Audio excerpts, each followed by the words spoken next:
Hello, mathematicians. Asia Franks here from Skew the Script.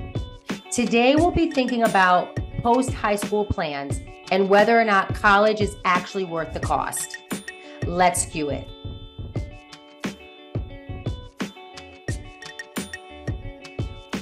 College seems nice, right? There's just one catch. The average cost among four-year colleges during the 2018-2019 school year was $28,123 per student. Our key analysis today is to determine if college is actually worth the cost. You can find the notes for this lesson in the lesson materials linked here, as well as in the description box. We're going to need three math concepts to figure out if college is worth it. Let's start with constructing a system of equations. So in 1986, the average full year cost of college was $12,811. But as I mentioned before, the average in 2019 was $28,123. Well, that's 2 times as much as in 1986. If we go to Google and type in, is college, Google will show you, is college worth it? Is college worth the time and money, etc.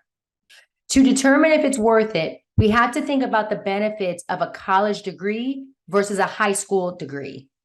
In 2019, these were the median earnings of people with high school degrees versus college degrees. As you can see, college grads earned about $25,000 more per year. That's a pretty big difference, but is it big enough to be worth it? Let's think about the net earnings of adults after age 22. Once again, college costs an average of $28,123 each year for 4 years. So a quick calculation shows us a 22-year-old has to pay $112,492 for 4 years of college. So for a 22-year-old with a college degree, they're already starting at $112,492 in debt. On the flip side, the high school graduates who did not go to college earn money during those 4 years.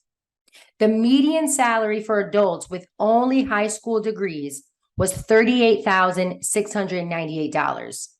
If we multiply that by 4, the high school graduates have made $154,792 by the age of 22. Okay, so it looks like someone is in slightly better shape at age 22. But let's consider each person's per year earnings after age 22. These were the two median yearly salaries for high school and college graduates. Note that the college graduates are typically making much more than the high school graduates. Let's take a closer look at the difference between these two adults. To do this, we're going to create linear equations to model the net earnings of each educational path. We're going to let Y represent the net earnings and X represent years after age 22. So that means an X value of 1 would represent a 23-year-old. Okay, let's start with the high school graduate. Net earnings can be calculated by taking the start amount and adding the earnings they made over the years. Earnings is calculated by multiplying the yearly earnings by the number of years we're interested in. So our equation is going to start with Y because Y represents the net earnings. We know that our starting value is $154,792. Our yearly earnings is $38,698, so we're adding that to our starting amount. And the number of years is represented by X. Now let's quickly rearrange this so that our equation is in slope-intercept form. In slope-intercept form, the B is our y-intercept and the M is our slope. So we just need to flip these around and bam, we have our linear model for how much a high school graduate has earned. Now pause the video and think about how you would interpret the slope and the y-intercept. Our y-intercept is the starting amount. A high school graduate starts with $154,792 at age 22. Our slope shows us the change. Our high school graduate is earning $38,698 each year for X number of years. Okay, let's do the same thing, but this time we'll create a model for our college graduate. I want you to pause the video and try this on your own first. Let's start with the same pieces as before and plug in all of our information for our college graduate. Notice that the starting value is negative because they had to pay for college. They're already starting out in the hole. Again, let's rearrange to put our equation in slope-intercept form. There we go. This is our model for the college graduate. Once again, we can interpret the slope and y-intercept for our linear model. A college graduate starts out with a negative $112,492 at age 22, and they're making $63,665 each year for some X number of years. Now that we have our models for both high school and college net earnings, we're going to make some estimations, and we're going to make these estimations with the table. Now, remember, our original question was, does college eventually pay off? To answer that question, we're going to complete this table for both of our models.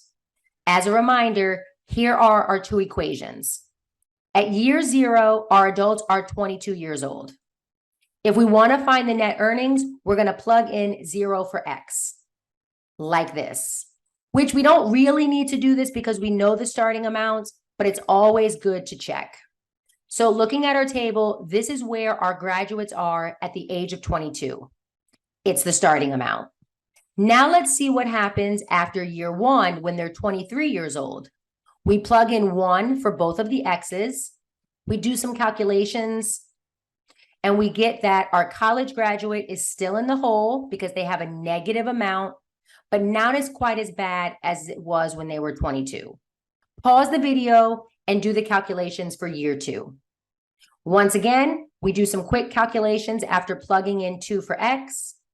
And congratulations, our college graduates are finally out of the hole. They have quite a ways to catch up to those high school graduates.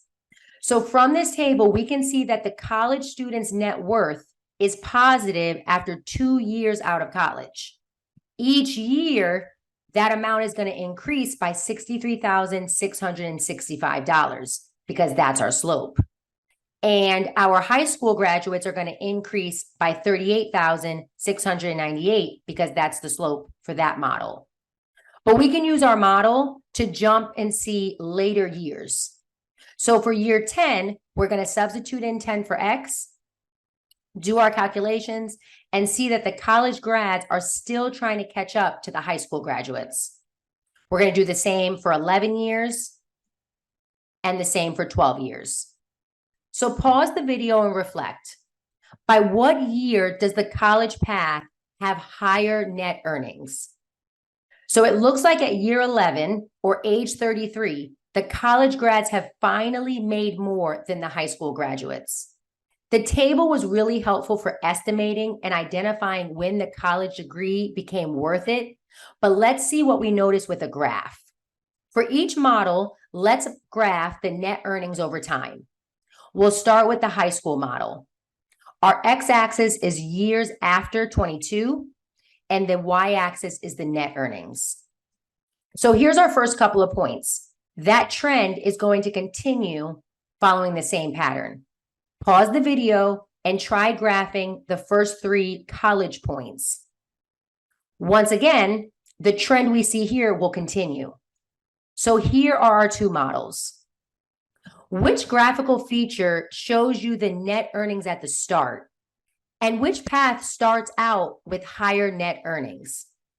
Pause the video and consider these 2 questions on your own. The y-intercept shows us the initial earnings, or the earnings at year 0.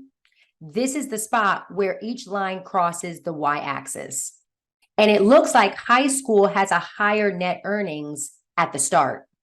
Now, which graphical feature shows you the yearly earnings? And which path earns more money? Pause the video again to reflect on these 2 questions. The steepness or the slope shows us the yearly earnings. And if we compare the slope of our 2 lines, it looks like the college line is steeper than the high school line. That means it has a larger slope. And also that means that the college pathway earns more money per year. Now, which graphical feature shows you when the college line overtakes the high school line in net earnings? Is that result consistent with the table from our previous question? Pause the video to think about this. As our graduates get older, the college grads start catching up to the high school grads. The intersection shows us when the college grads overtake the high school grads in their net earnings. It looks like the intersection occurs sometime just before the 11th year. That's consistent with our table. We saw that by the 11th year, the college grads had already overtaken the high school grads. Now let's fast forward and think about retirement. Most people retire in their 60s. What is the difference in net earnings after 40 years when the grads are 62 years old? Right now, year 40 isn't on our x-axis. So we have to zoom out a bit. Before, we were just looking from 0 to 15 years. Now we can see from 0 to 40 years. Take a look at the difference in earnings at year 40. That's quite a big difference. We can find the precise difference if we use our models. Let's start with the high school grad. We're going to plug 40 into the X because X represents the number of years. And we see it's about $2 million. Now let's do the same thing for our college grads. We plug in 40 for X, and we see it's almost 2.5 million. That's a difference of $731,396. So back to our question, does college pay off? I think it does. The college grads have made almost $750,000 more than the high school grads. Now, of course, this was a simplified example. The college payoff varies by major, school, scholarships amount, and so much more. This is just showing a typical payoff. Remember, this was based off of the median graduate salaries. Now that we've seen the math behind a college degree, let's think about it further. Let's say you're telling your friends about your two mathematical models at lunch, because you know that's what you guys like to talk about. As you do. As one does. And they remark that you've shown college is associated with higher earnings, but you haven't shown that college causes higher earnings. Your friend is actually correct. Can you explain why? And try and pinpoint how you could determine if college does actually cause higher earnings. The decision about whether to go to college or not is certainly more complicated than this graph makes it seem. But hopefully you learned something today about potential earnings with a college degree versus a high school degree.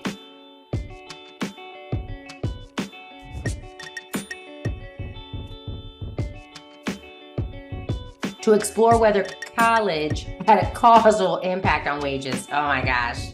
Well, I have a lot of respect for actors. Asia, just read the sentence.